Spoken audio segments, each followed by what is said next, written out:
हुआ पेट्रोल। दिल्ली में पेट्रोल के दाम 80 पैसे और डीजल के दाम 70 पैसे बढ़ाए गए।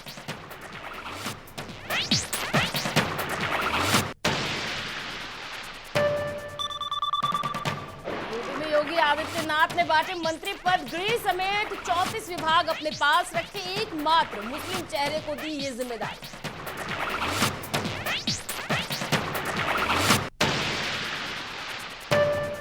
करारी हार के बाद अपनों के निशाने पर आए हरीश रावत। कांग्रेस के एक नेता के समर्थकों पर उनकी छवि खराब करने का आरोप लगाया है। कहा ऐसा हुआ तो राजनीति छोड़ दूंगा।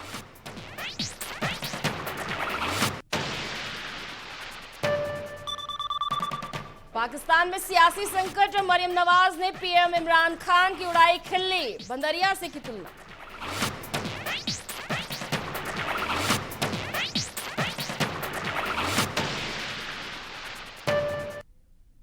नमस्कार, संभव टीवी देख रहे हैं आप। आपके साथ मैं हूं ज्योत्सना चोपड़ा और चलिए खबरों की शुरुआत करते हैं। और सबसे पहले बात है रूस और यूक्रेन की। रूस और यूक्रेन के बीच जंग का 34वां दिन जारी है। रूसी सेना लगातार यूक्रेनी शहरों में मिसाइलें दाग रही है। रिहायशी इलाकों को निशाना बनाया जा रहा है। मारिउपोल शहर में सबसे ज्यादा तबाही हुई है। यह शहर 90% खंडहर में तब्दील हो चुका है। मारिउपोल के मेयर ने कहा कि हमले के बाद से अब तक लगभग 5000 लोग मारे गए हैं। शहर में अब भी 1,60,000 लोग फंसे हुए हैं। रूसी सेना ने शहर से बाहर निकलने के सभी रास्तों पर कब्जा कर लिया है।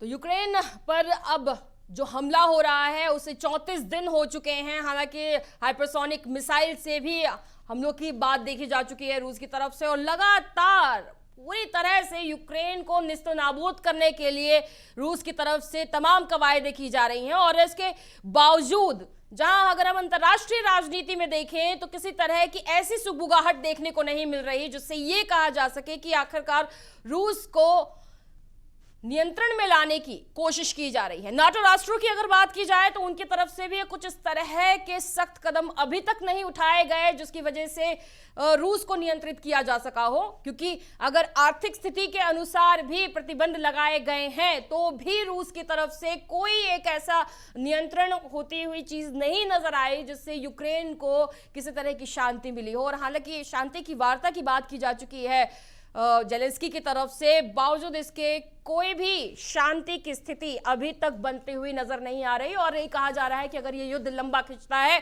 तो तीसरे विश्व युद्ध की स्थिति पूरे विश्व में बरकरार हो सकती है।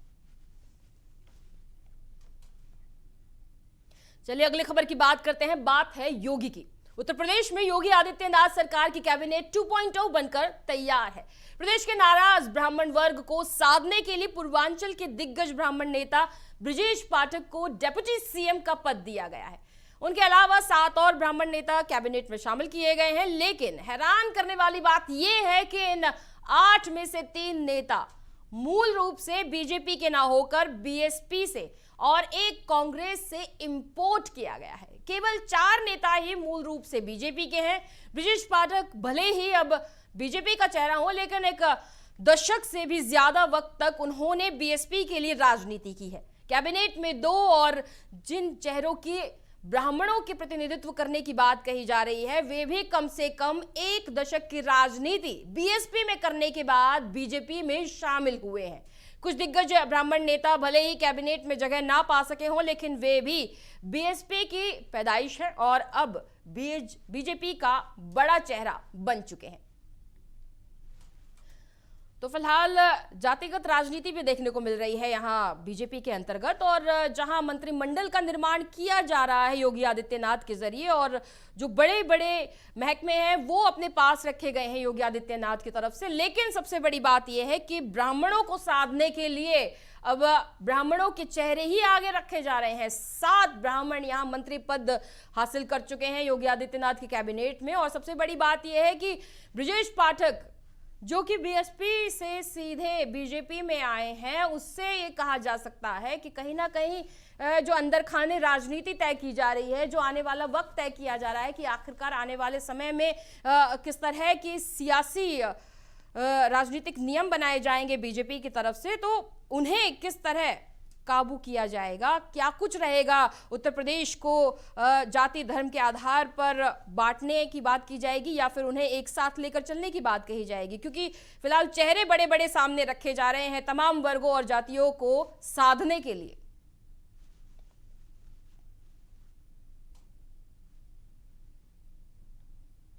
अब बात महंगाई की कर लेते हैं। 22 मार्च से अब तक लगातार पेट्रोल और डीजल के दाम बढ़ रहे हैं और इस अवधि में सिर्फ एक दिन ऐसा रहा जब पेट्रोल और डीजल के दाम स्थिर रहे।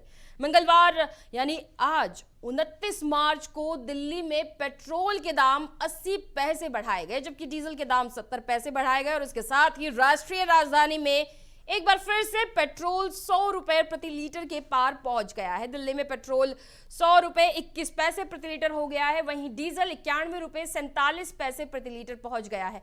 मुंबई में पेट्रोल के दाम 85 पैसे बढ़ाए गए, जबकि डीजल के दाम 75 पैसे बढ़ाए गए। इसके साथ ही यहां पेट्रोल 115 रुपए प्रति लीटर के पार पहुंचा। मुंबई में आज पेट्रोल 115 रुपए 4 पैसे प्रति लीटर हो गया है और वहीं डीजल 99 रुपए 25 पैसे प्रति लीटर पहुंच गया है। तो लगातार देखने को मिल रहा है कि महंगाई की मार बढ़ती ही जा रही है, जनता पर बोझ लगातार बढ़ता ही जा रहा है। इसे सिर्फ इस नजरिए से नहीं देखा जा सकता कि जो लोग वाहन चलाते हैं उनके लिए ही ये महंगाई है, बल्कि ये महंगाई उन तमाम लोगों के लिए है, उस आम वर्ग के लिए है, बल्कि उस गरीब वर्ग के लिए है, एक बोझ है उनके लिए, क्योंकि ये सीधा सीधा ट्रांसपोर्ट का खर्चा बढ़ाता है और इसकी वजह से सब्जी, आटा, दाल, चावल, इन सभी का जो रेट है वो खुद ब खुद बढ़ जाता है और एक महंगाई की दर अपने आप में बहुत बढ़ती जा रही है। आर्थिक नीति के अंतर्गत अगर देखा जाए तो किस तरह की नीति बनाई जा रही है आम लोगों के लिए, एक मध्यम वर्ग के लिए, क्योंकि मध्यम वर्ग लगातार पिसता हुआ नजर आ रहा है इस बढ़ती महंगाई के चलते और कहीं ना कहीं फिलहाल इस पर रोक करने की जरूरत है, लेकिन रोक अभी लगाई नहीं जा रही, बल्कि लगातार बढ़ोतरी देखने को मिल रही है।